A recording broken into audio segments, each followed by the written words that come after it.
Hello my dear friend, आज हम इस वीडियो में बात करेंगे ट्रिगोनोमेट्री चैप्टर अर्थात त्रिकोणमिति के बारे में, जो कि क्लास 10th के लिए बहुत ही इम्पोर्टेंट चैप्टर है। हर साल एग्ज़ाम में इससे 10 या 15 के बीच में नंबर के पूछे जाते हैं क्वेश्चन। ऑब्जेक्टिव के साथ साथ सब्जेक्टिव भी पूछे जाते हैं, जैसे प्रूफ करने वाला होता है, वैल्यू निकालने वाला होता है, मान निकालने वाला होता है।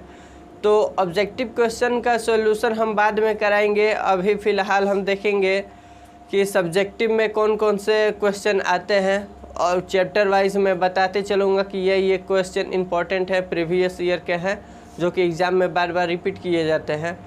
तो एक्सरसाइज 8 से हम स्टार्ट करेंगे, त्रिकोणमिति, जो NCERT बुक में दिया होता है। तो चलिए एक्सरसाइज 8 को हम पढ़ेंगे, जो कि क्लास 10th के लिए बहुत ही इम्पोर्टेंट है। और उसके जानने के पहले इस त्रिकोणमिति चैप्टर में त्रिभुज यानी कि समकोण त्रिभुज के बारे में पढ़ना होता है। तो इसलिए पहले हम इंट्रोडक्शन देंगे, थोड़ा बहुत बेसिक जानकारी त्रिभुज के बारे में। तो चलिए हम देखते हैं त्रिभुज किसे कहते हैं और त्रिभुज कितने प्रकार के होते हैं। तो आइए देखते हैं त्रिभुज।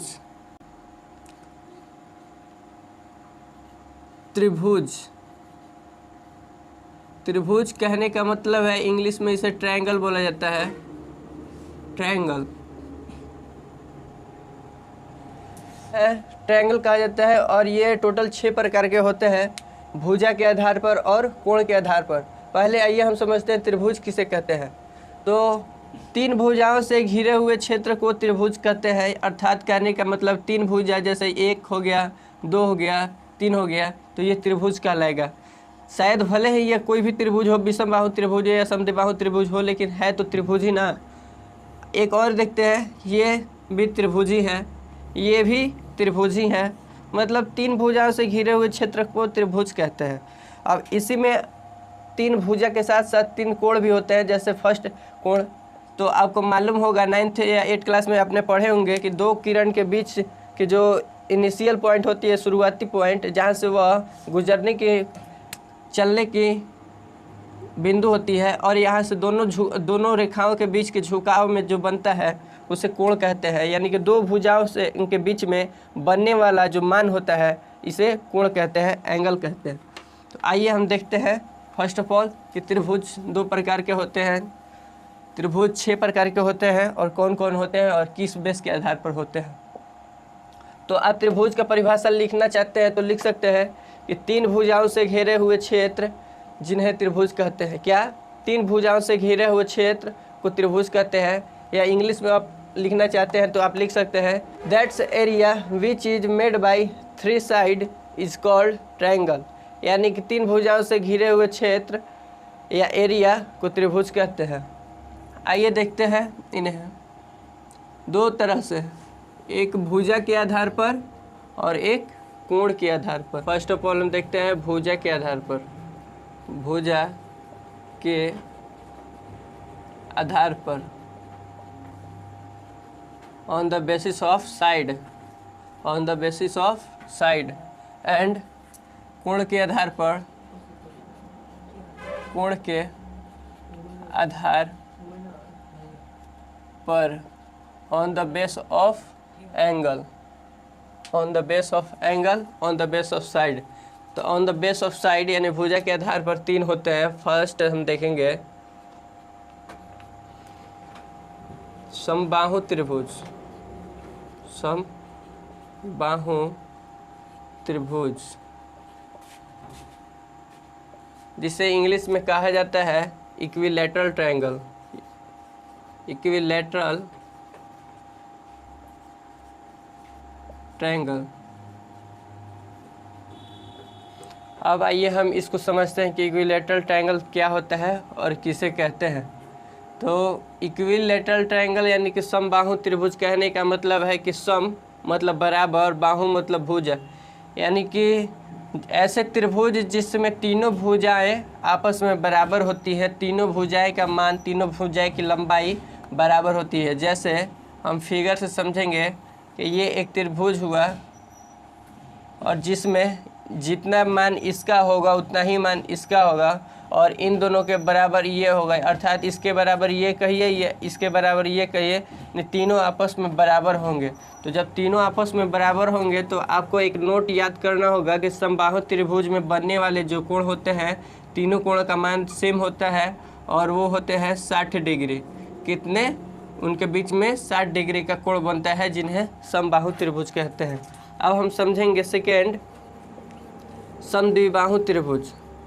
समद्विबाहु त्रिभुज जिन्हें इंग्लिश में कहते हैं आइसोसेलेस ट्रायंगल। आइसोसेलेस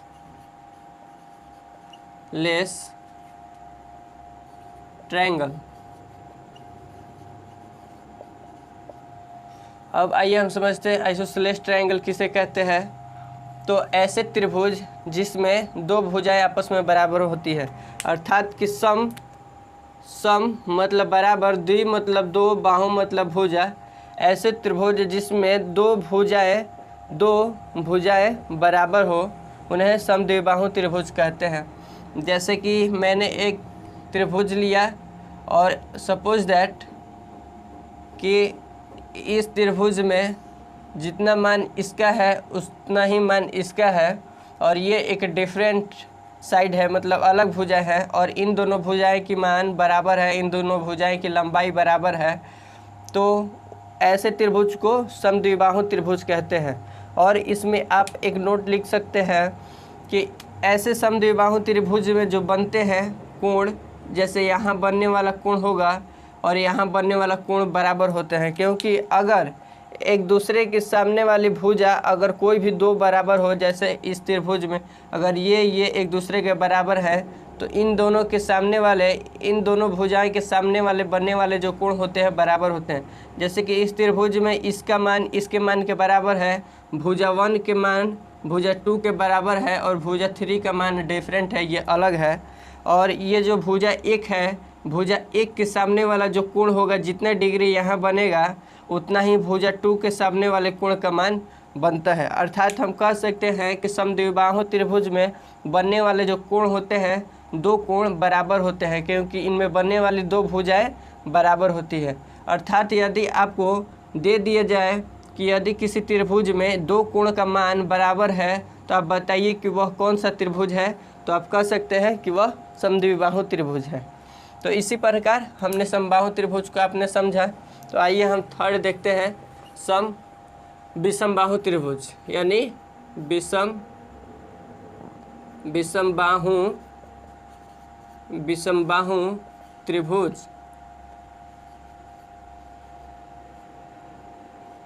जिन्हें इंग्लिश में कहा जाता है scalene triangle. Scalene triangle, scalene TRIANGLE, scalene triangle,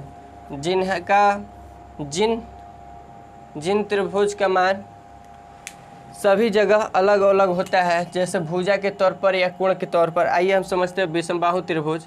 तो विषम यानी कि ये जो विषम है वर्ड लिखा हुआ है, विषम मतलब अलग अलग। जैसे आप नंबर में जानते होंगे कि विषम संख्या जो होती है डिफरेंट होती है, अर्थात ऑड होता है। उसी प्रकार विषम मतलब अलग अलग, बाहु मतलब भुजा, त्रिभुज मतलब त्रिभुज जो तीन भुजाओं से घिरे हुए क्षेत्र है। तो अलग अलग भुजाओं से घिरे हुए क्षेत्र को विषमबाहु त्रिभुज कहते हैं। अलग अलग भुजाएं का मतलब है जैसे कि इसका मान अगर कुछ है और इसका मान कुछ है और इसका मान कुछ है, तो ये विषमबाहु त्रिभुज कहलाता है। जैसे कि इसका मान के चलिए 3 है और इसका मान 2 है, तो इसका मान 1 होगा। जैसे कि मान के चलिए कि अगर इसका मान 5 है, इसका मान 10 है और इसका मान 15 है, तो इस तरह के भुजाएं वाले क्षेत्र को विषमबाहु त्रिभुज कहते हैं। और इनमें जो कोण बनता है, यहाँ बनने वाला कोण और यहाँ बनने वाला कोण और यहाँ बनने वाला कोण, ये तीनों डिफरेंस होते हैं। जैसे माना कि इस भुजाओं का मान हमने 1 ले लिया, इसका 2 ले लिया और इसका 3, तो भुजा 1 और भुजा 2 के बीच में बनने वाला जो कोण है यह कुछ होगा। जैसे मान के चलिए 20 डिग्री होगा, तो भुजा 2 और भुजा 3 के बीच में बनने वाला कोण कुछ और होगा, और भुजा 1 और भुजा 3 के बीच में बनने वाला कोण कुछ और होगा। तो अगर आपसे पूछा जाए कि अगर किसी त्रिभुज में तीनों कोणों का मान अलग अलग है तो वह कौन सा त्रिभुज है, तो आप कहेंगे विषमबाहु त्रिभुज है, स्केलन ट्रायंगल है। हमने भुजा के आधार पर 3 त्रिभुज पढ़ा, और आइए हम देखते हैं कोण के आधार पर तीनों त्रिभुज को। कोण के आधार पर 3 त्रिभुज, तो फर्स्ट होते हैं न्यून कोण त्रिभुज। न्यून कोण त्रिभुज, अगर आप इनके डिफिनेशन चाहते हैं समबाहु त्रिभुज किसे कहते हैं, तो आइए एक लाइन में बता दें कि ऐसे त्रिभुज जिसमें तीनों भुजाओं का मान बराबर होता है और उनके बीच में बनने वाले कोण का मान सेम होता है, उसे इक्विलैटरल ट्रायंगल कहते हैं, उसे समबाहु त्रिभुज कहते हैं। इंग्लिश में इसे डिफाइन करेंगे, the triangle in which the 3 side are equal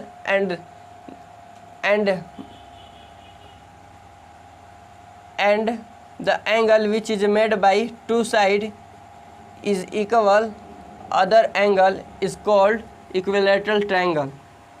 समद्विबाहु त्रिभुज किसे कहते हैं, तो ऐसे त्रिभुज जिसमें 2 भुजाओं का मान बराबर होता है और इनमें बनने वाले कोण दो बनने वाले कोण का मान बराबर होता है, उसे समद्विबाहु त्रिभुज कहते हैं, आइसोसेलेस ट्रायंगल कहते हैं।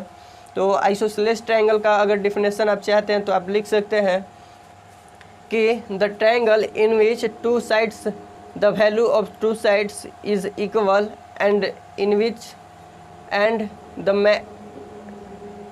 the triangle in which 2 sides is equal and angle which is made by 2 sides the same, the value of same।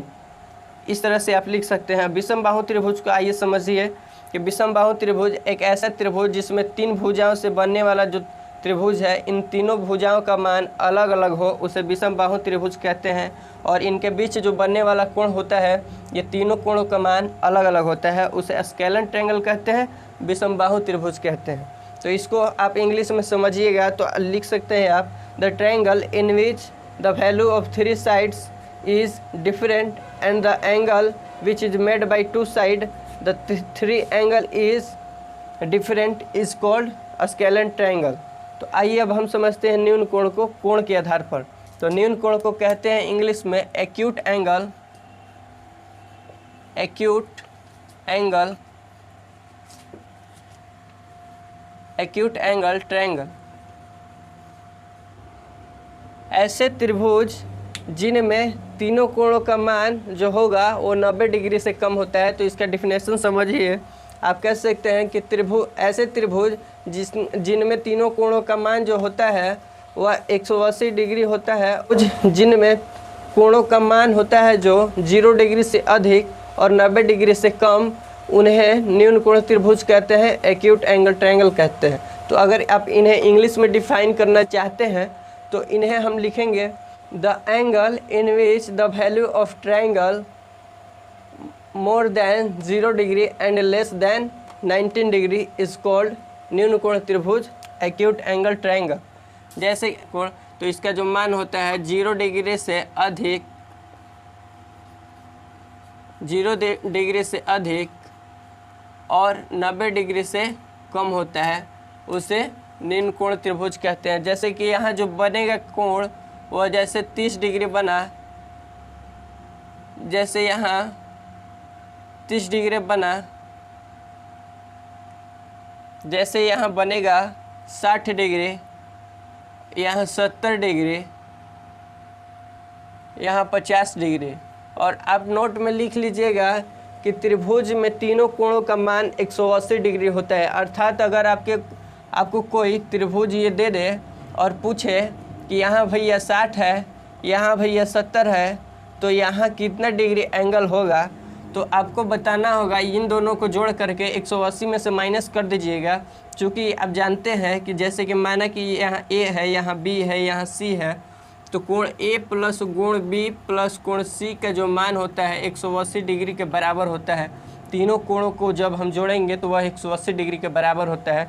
और इसे प्रूफ करने के लिए आप 11th 12th में जानेंगे डिटेल में, तो अभी आप इतना ही जानिए और जितने दोनों कोणों का मान होता है इन्हें हम पुट कर देंगे, यहाँ रख देंगे, जैसे 60 डिग्री और 70 डिग्री, और दोनों को जोड़ करके 180 डिग्री में से हम घटा देंगे, जैसे 60 और 70 को जोड़ा तो 130 डिग्री प्लस सी बराबर 180 डिग्री। तो कोण सी का जो मान जब हम निकालना होगा तो 180 में से हम 130 को घटा देंगे, क्योंकि ये जो है प्लस उधर जाएगा तो माइनस में, तो 180 माइनस 130 तो आपका यहाँ आ जाएगा 50 डिग्री। तो हम कह सकते हैं कि जो कोण सी का मान होगा 50 डिग्री के बराबर होगा।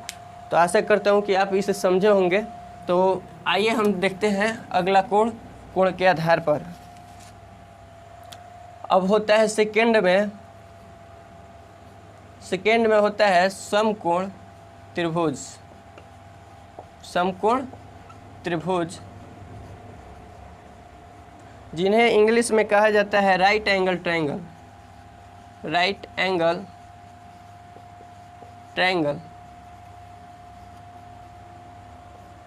तो इन्हें आप राइट एंगल भी कर सकते हैं या राइट एंगल ट्रायंगल। यहाँ त्रिभुज लिखा हुआ है तो इसलिए हमने ट्रायंगल ले लिया, तो कोई ज़रूरी नहीं है कि आपको ट्रायंगल लगाना है।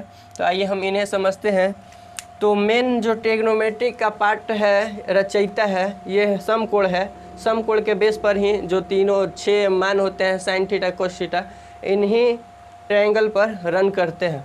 तो आइए हम समकोण त्रिभुज को समझते हैं कि समकोण त्रिभुज होता क्या है। तो एक ऐसे त्रिभुज जिनमें एक कोण जो होता है बनने वाला वो 19 डिग्री होता है, और दोनों ये कोण होते हैं इनका मान अलग अलग हो सकता है। जैसे यहाँ अगर 45 आपने लिया तो ये 45 होगा, अगर यहाँ आपने 60 लिया तो यहाँ 30 हो जाएगा।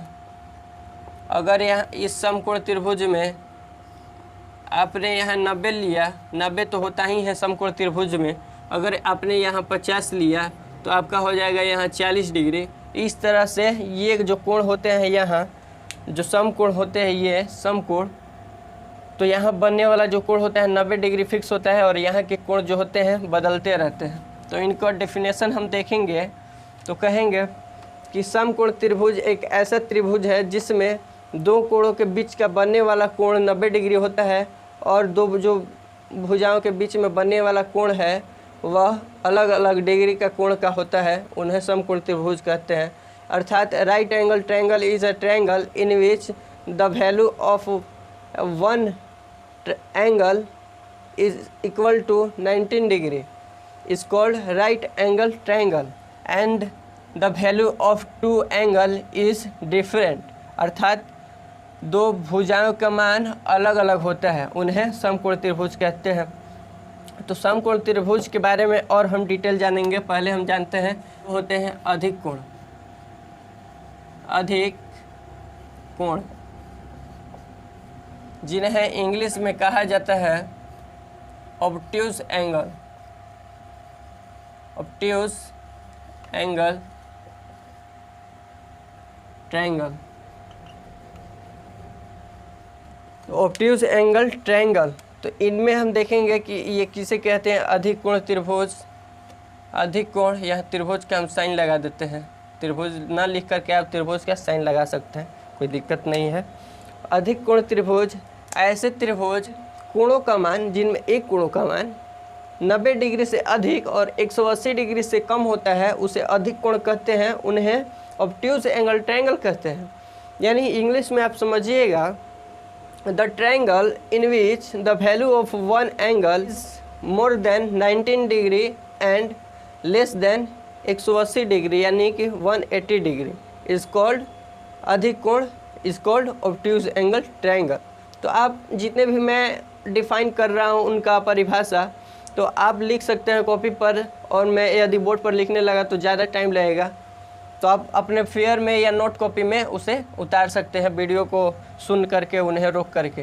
तो इनमें जो कोण का मान जो बनेगा यहाँ 90 डिग्री से अधिक, यानी कि आप कुछ भी कह सकते हैं। यहाँ तो मेजर नहीं किया हूँ मैंने, तो आप यहाँ कह सकते हैं कि 110 डिग्री बना, 110 डिग्री बना, और हमको चाहिए 180 में से गया 110 तो बच्चा 70 डिग्री। तो हम कह सकते हैं कि यहाँ जो बना ये कोण 30 डिग्री बना, और यहाँ जो कोण बना वो 40 डिग्री बना। हम तीनों को जब जोड़ेंगे तो 180 के बराबर हो जाएगा। तो आपने समझा कि कोण के आधार पर त्रिभुज 3 होते हैं, न्यून कोण त्रिभुज, समकोण त्रिभुज, अधिक कोण त्रिभुज, और भुजा के आधार पर 3 होते हैं, समबाहु त्रिभुज, समद्विबाहु त्रिभुज और विषमबाहु त्रिभुज। और इन 6 का मैंने एग्जाम्पल दिया और ये इनका डिफाइन किया, परिभाषित किया, तो आप इन्हें नोट कर सकते हैं। आई होप आपने इसे नोट कर लिया होगा। तो आइए अब हम जानते हैं समकोण के बारे में। तो आइए देखिए समकोण त्रिभुज कहते किसे। तो आपने समझा कि समकोण त्रिभुज किसे कहते हैं, इनमें क्या क्या होकर के ये समकोण त्रिभुज बना होता है। तो जो समकोण त्रिभुज होता है उसी के रोल के बेस पर ये जो त्रिकोणमिति चैप्टर है क्लास 10th का ये होता है। तो फर्स्ट ऑफ ऑल हम समझते हैं त्रिकोणमिति किसे कहते हैं, अर्थात इंग्लिश में इसे बोला जाता है, अंग्रेजी में होता है।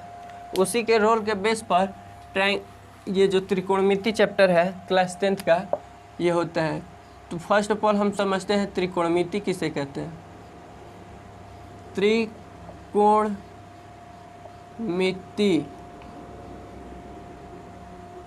अर्थात इंग्लिश में इसे बोला जाता है, अंग्रेजी में ट्रिगोनोमेट्री, ट्रिगोनोमेट्री।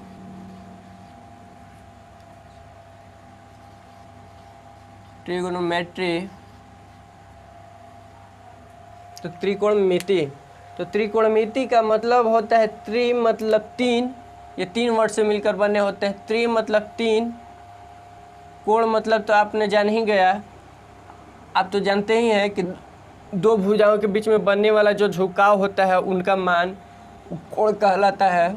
उनका झुकाव का मान जो होता है वो कोण कहलाता है। तो कोण मतलब कोण, मिति मतलब माप यानी कि मेजरमेंट।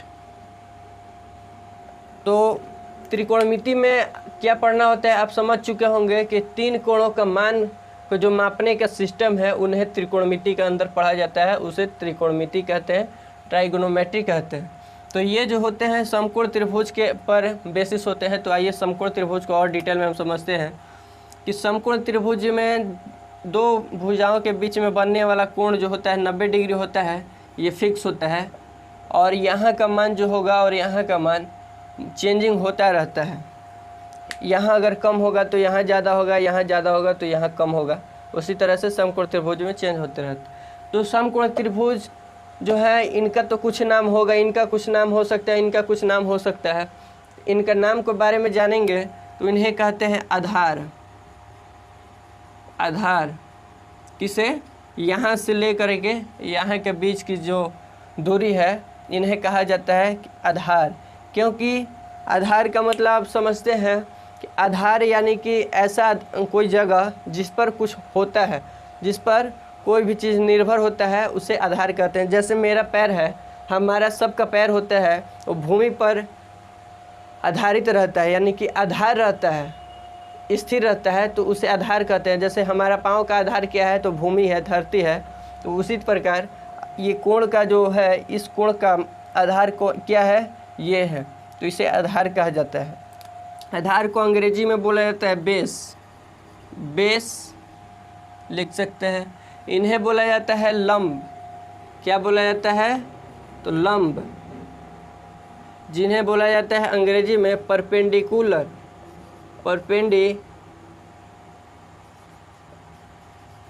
परपेंडिकुलर यानी कि लंब। और इसका एक और नाम जानिएगा तो इसे कहा जाता है आसन भुजा, आसन भुजा।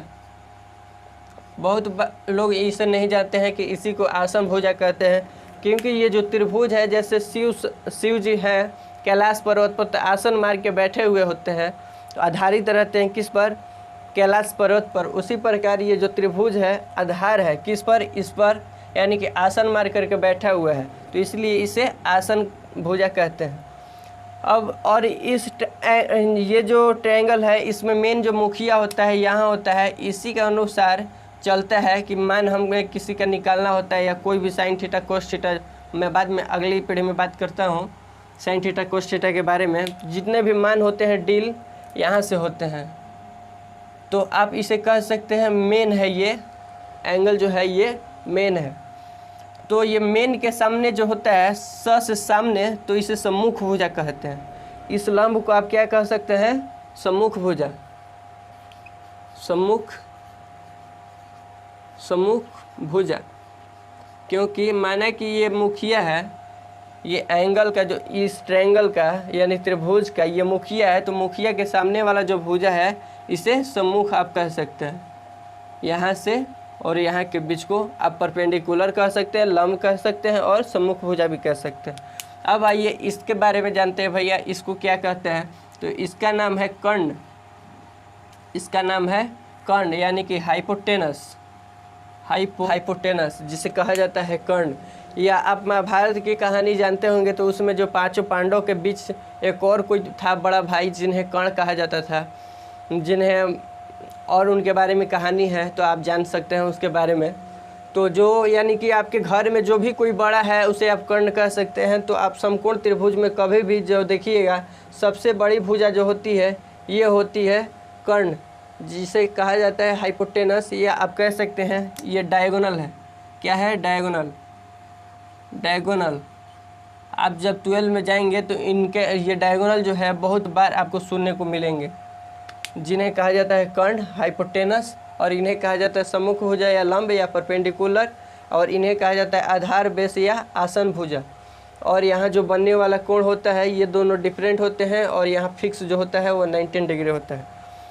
अगर आपसे कोई पूछे कि भैया आप अगर धरती पर खड़े हो तो कितने डिग्री का एंगल बन रहा है आपके और धरती के बीच, तो भैया ये जैसे ये धरती हो गया, ये धरती हो गया, और आप यदि यहाँ खड़े हुए हैं तो यहाँ जो बनने वाला कोण है धरती और आपके बीच तो कितना होगा?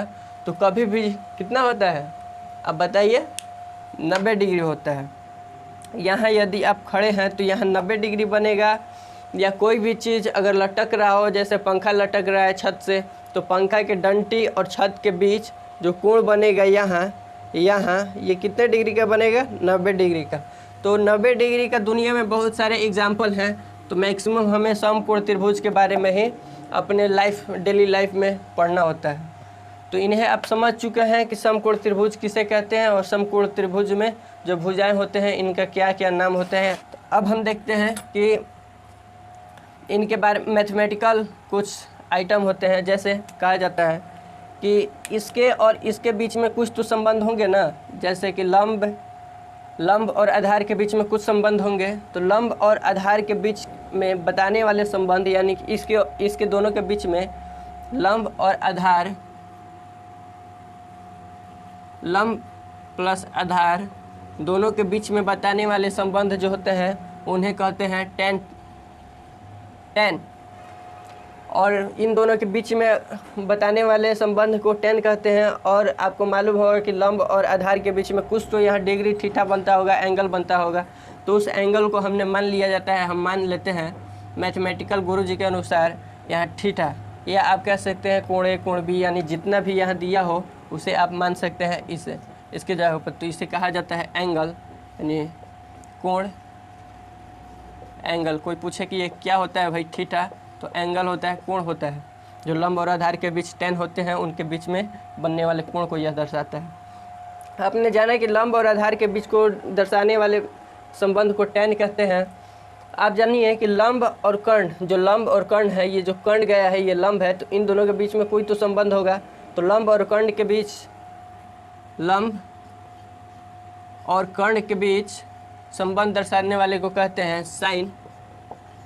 और इन दोनों के बीच में कुछ तो यहाँ कर्ण बनता होगा, थीटा बनता होगा, कोण, तो उन्हें थीटा ले लिया जाता है। अब हम देखते हैं आधार और कर्ण के बीच तो कुछ संबंध बता रहा होगा, कोई बताता होगा कि भैया ये कर्ण है ये आधार है, तो इन दोनों के संबंध को हम कहते हैं लंब और कर्ण, आधार और कर्ण के बीच, आधार और कर्ण के बीच इन्हें माना जाता है कि कॉस कहते हैं। इन्हें क्या कहते हैं? कॉस कहते हैं। और इन दोनों के बीच तो कुछ तो एंगल बन रहा होगा, कोण बन रहा होगा, जिन्हें हम थीटा ले लेते हैं। तो आपने इन्हें जाना, तो आप तो कह सकते हैं भैया कि लंब और आधार के बीच बनने वाला जो होता है टेन कहा जाता है। यदि हम पूछें कि भैया आधार और लंब के बीच बनने वाला क्या होगा, जैसे यहाँ आर और लंब के बीच तो कुछ बनता होगा, तो उसी को तो कहते हैं भैया कोट। क्या कहते हैं? कोट। और एंगल बनता होगा कुछ भी तो थीटा। जैसे कि पहले हमने लिया था आधार और लंब।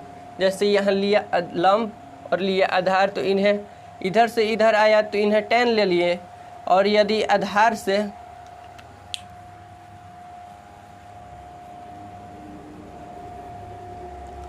देखिए, हम आपको समझाते हैं।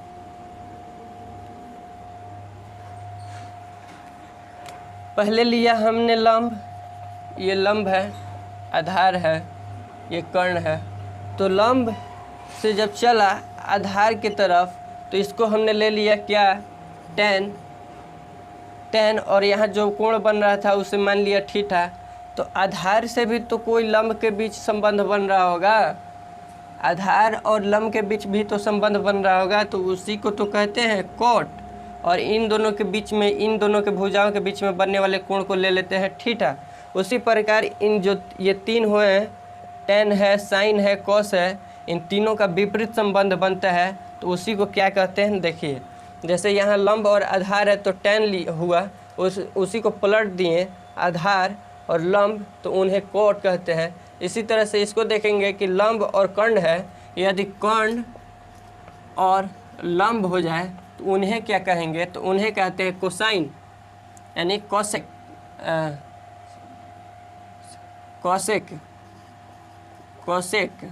कोसेक। और इन दोनों के बीच में जो संबंध बनता होगा, जैसे साइन के बीच में जो संबंध बनता है उसी तरह से कोसेक बनेगा, बस पलट जाता है, तो उसी को थीटा के बजाय थीटा हो जाता है। अब इन दोनों के बीच में भी कुछ संबंध बन रहा होगा, जैसे आधार और कर्ण था, आधार और कर्ण के बीच संबंध बन रहा था, तो उन्हें हम कोस लेते थे। और अगर यदि हम बोल देंगे कि कर्ण और आधार के बीच बने तो उन्हें क्या लेंगे? तो इसी का उल्टा ले लेते हैं क्या? सेक, यानी कि कर्ण और आधार के बीच जो संबंध बनता है इन्हें सेक ले लेते हैं। तो हम यहाँ से कह सकते हैं उल्टा उल्टी कि tan के उल्टा कौन हो जाएगा भैया? Cot theta. साइन का उल्टा कौन हो जाएगा? Cosec theta. और कोस का उल्टा कौन हो जाएगा? तो सेक थीटा। किसका कौन उल्टा होगा? तो साइन का उल्टा हो जाएगा क्या? Cosec theta. tan थीटा का उल्टा हो जाएगा क्या? Cot theta. और कोस थीटा का उल्टा क्या हो जाएगा? Sec theta. तो इन्हें आप याद करके रखना होता है कि क्या क्या होते हैं। तो sine theta, cos theta, tan theta, cot theta, cosec theta, sec theta. आप चैप्टर वाइज जितने भी क्वेश्चन को सॉल्व करते जाएंगे तो आपको ये ऑटोमेटिक याद हो जाएंगे। तो चलिए हम जानते हैं कि अब क्या होता है। हमने जाना आधार।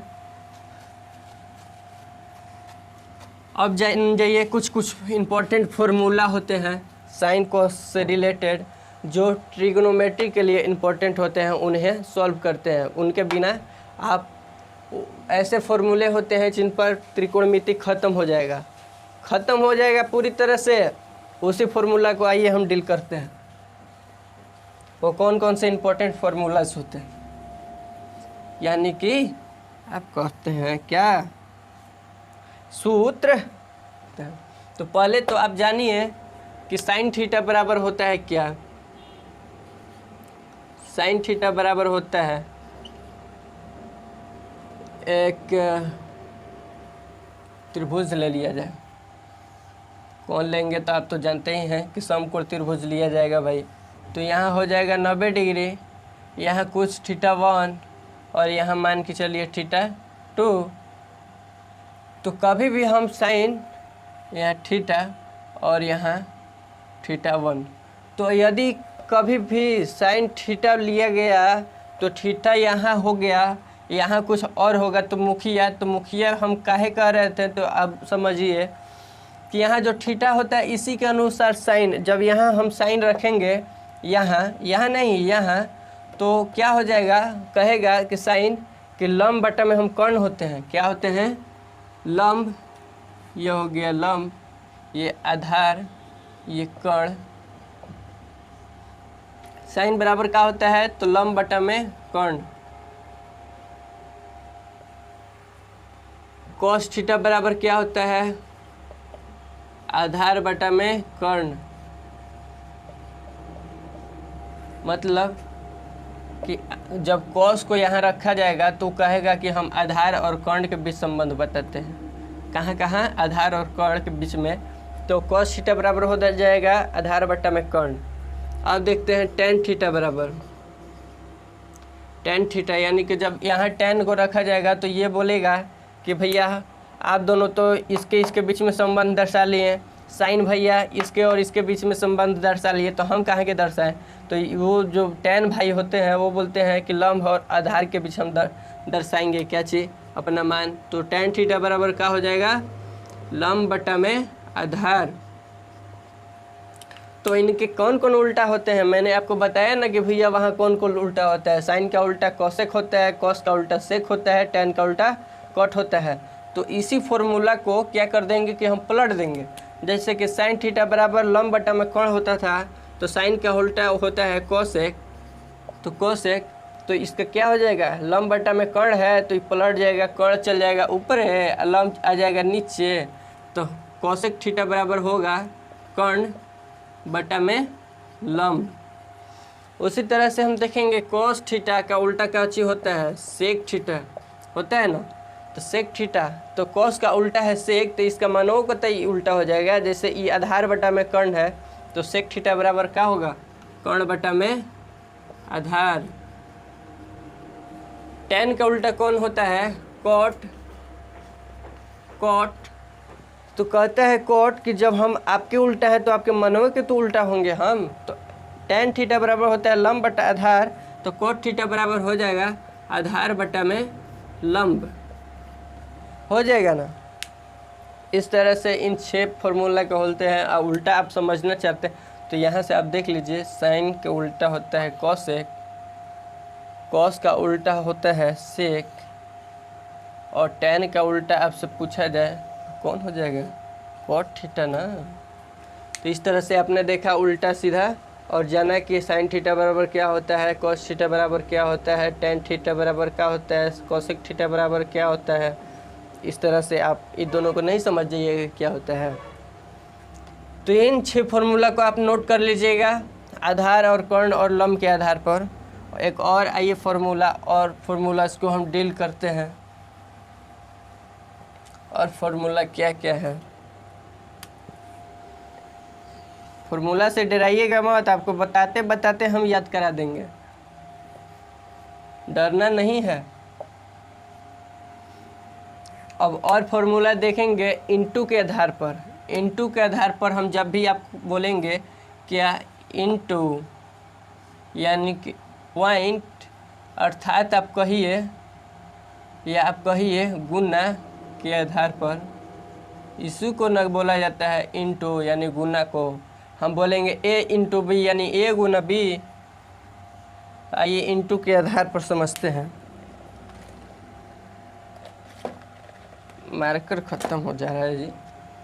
इनटू के आधार पर तो साइन, इसमें इनटू के आधार पर याद कराने से आपको पहले बता दें हम कि इसमें जो एक दूसरे के उल्टा होता है उसी को इनटू कीजिएगा ना, उसका मान 1 हो जाता है। कैसे होता है आप 11th या 12th में आप जानिएगा इससे डिटेल में, ठीक है। तो आप देखिए एक दूसरे के जो उल्टा होता है उसी का इनटू का मान 1 होता है। अर्थात आप जान गए होंगे साइन थीटा इनटू क्या चीज़, इसका उल्टा कौन होता है? Cosec theta. कॉसेक थीटा दोनों इनटू जब हो जाएगा तो इसका मान होता है 1। टेन थीटा इनटू इसका उल्टा कॉट थीटा, ये दोनों का इनटू जब करेंगे तो इसका मान 1। और कॉस थीटा और सेक थीटा जब इनटू करेंगे तो इसका भी मान 1। काहे कि हम पहले ही बोले थे जितना उल्टा सीधा होता है इन दोनों को इनटू जब कीजिएगा आप तो उसका मान कितना होता है? 1। तो उसी तरह से हम इनटू में तो देख लिए, इसी फॉर्मूला को क्या करेंगे हम बना देंगे तो 6 को बना देंगे। जानते हैं कैसे? साइन थीटा बराबर, अब यहाँ से हम निकालेंगे, बोलेंगे कि भैया यहाँ साइन थीटा बराबर क्या होता है, तो आप नहीं बताइएगा कि इनटू में है तो इधर जाएगा, इक्वल का उल्टा जाता है तो भाग में चला जाता है, भाग यहाँ रहता है तो यहाँ गुना में चला जाता है, जोड़ रहता है तो घटाव में चला जाता है, घटाव रहता है तो जोड़ में चला जाता है। एक दूसरे का उल्टा जाता रहता है, क्या कि बराबर को होने गया तो उसका मान में बदल जाता है। उसी तरह से साइन थीटा जब 1 है तो 1 बटा में क्या हो जाएगा, यहाँ इंटू है तो यहाँ भाग में जाएगा, तो साइन थीटा बराबर कोसेक थीटा, कोसेक थीटा। इसी तरह से हम जब कोसेक थीटा का पूछेंगे तो ये भी तो इसी के साथ इंटू में ना है, तो 1 बटा में साइन थीटा चला जाएगा। यानी कि जब हम यहाँ से पूछेंगे आपको कोसेक थीटा बराबर क्या होगा, कोसेक थीटा बराबर क्या होगा, तो 1 बटा में साइन हो जाएगा, 1 बटा में साइन थीटा हो जाएगा। इसी तरह से टैन और कोट के बीच को संबंध को देखते हैं। इसके बीच के भी संबंध को देखते हैं। तो टैन थीटा बराबर हम आपसे पूछें टैन थीटा बराबर, तो 1 बटा में आप कह दीजिएगा कि कोट थीटा, और कोट थीटा के बराबर पूछे तो ये भी तो इसी के साथ इंटू में है, तो 1 बटा में टैन थीटा, तो कोट थीटा बराबर यहाँ से क्या हो जाएगा, 1 बटा में टैन थीटा। दिख रहा है। एक और स्टेप देखते हैं। Cos theta into sec theta है, तो हम यहाँ से पूछेंगे आपको कि कोस थीटा बराबर क्या होगा, तो ये सेक जो है इसके साथ इंटू में है, गुना में है, बराबर को उधर जाएगा तो भागा में, यानी 1 बटा में सेक थीटा। तो कोस थीटा बराबर क्या हो जाएगा, कोस थीटा बराबर क्या हो जाएगा, 1 बटा में सेक थीटा। यहीं से हम पूछे सेक थीटा बराबर क्या होगा, तो ये भी तो इंटू में है, तो यहाँ जो इंटू में है कोस थीटा, तो ये जाएगा तो यहाँ किधर में, भागा में, तो यहाँ से हो जाएगा सेक थीटा बराबर 1 बटा में कोस थीटा। तो इस तरह से तो आपने देखा इंटू वाला फार्मूला, यानी कि जब भी हम आपको पूछेंगे कि इंटू वाला फार्मूला से, तो आप इसको याद कर लीजिएगा कि इंटू वाला फार्मूला क्या कर रहे हैं। एक और फार्मूला को देखते हैं, स्क्वायर वाला। इसको हम याद करने के लिए बोलेंगे क्या चीज़, स्क्वायर वाला, स्क्वायर वाला अर्थात वर्ग वाला हम बोलेंगे या स्क्वायर वाला बोलेंगे तो बतिया बराबर है। तो जैसे देखिए साइन स्क्वायर थीटा प्लस, में एक दूसरे के उल्टा सीधा वाला नहीं होता है, इसमें अलग होता है, उसको याद कीजिएगा। Sine square theta plus cos square theta बराबर होता है 1। इसमें स्क्वायर को दोनों को करके या जोड़ दीजिएगा तो उसका मान 1 हो जाता है। इसी को हम बोल लें यहाँ से हो जाता है। तो एक और फार्मूला देखेंगे, cosec square theta minus cot square theta बराबर होता है 1। तो इसमें माइनस में चलता है और स्क्वायर को बड़ा सी वाला में से छोटा सी वाला को घटा देंगे। एगो तो सी वाला आप याद कर लीजिएगा कि sine square theta plus cos square theta बराबर 1, स्क्वायर वाला में बचा 2 गो सी वाला, तो बड़ा सी वाला में से छोटा को घटा दीजिए तो इसका भी मान 1। अब बचा क्या, तो sec square theta minus tan square theta बराबर होता है क्या, तो 1, क्योंकि इसका स्क्वायर में वैल्यू 1, इसका स्क्वायर तो ये काहे कम रहेगा, तो इसका भी हो जाएगा मान 1। तो आप याद कर लीजिएगा कि sine square theta plus cos square theta बराबर 1, बड़ा सी वाला में से छोटा सी वाला घट गया तो 1, यानी कि sec cosec square theta minus cot square theta बराबर 1 और sec square theta minus tan square theta बराबर। तो इसी तरह से आप अगला देखेंगे, स्क्वायर वाला के हो गया, इंटू वाला के हो गया, और होता है 90 डिग्री वाला, 90 डिग्री माइनस थीटा वाला। इसका नाम दे दिया जाए, हम लोग देंगे 90 डिग्री माइनस थीटा वाला, यानी कि 90 डिग्री माइनस थीटा वाला क्या है, तो सब में 90 डिग्री माइनस थीटा लगेगा। जैसे फार्मूला देखिए, पहला हो जाएगा कि sine into 90 degree minus theta घटेगा तो हो जाता है कोस थीटा। सेकेंड इसी का उल्टा हो जाता है, जिसे कोस थीटा, कोस इंटू 90 डिग्री माइनस थीटा घटा देंगे तो हो जाएगा साइन थीटा। दूसरा लेंगे tan into 90 degree minus theta, जब घटा देंगे तो हो जाता है कोट थीटा। और इसी को जब उल्टा कर देंगे, क्या चीज़ है, फॉर्मूला तो एक है, बस उल्टा है, इसका उल्टा हो जाएगा cot theta 90 degree minus theta बराबर ई। जब यहाँ आया तो ये कहाँ जाएगा, यहाँ, तो हो जाएगा टैन थीटा। अब तीसरा देखेंगे, sine cos tan cot sec cosec होता है। सेक 90 डिग्री माइनस थीटा जब घटाएंगे कॉसेक हो जाएगा कॉसेक थीटा, और जब इसी को उल्टा घटाएंगे यहाँ कॉसेक 90 डिग्री माइनस थीटा तो हो जाएगा सेक थीटा। ऐसे सेक थीटा। आपको इतना फार्मूला याद करके रख लेना है अपने दिमाग में, ना ही फार्मूला के आधार पर आपको क्या पूरा ट्रिग्नोमेट्री ख़त्म हो जाएगा। तो ये पूरा फार्मूला को आप नोट कीजिए।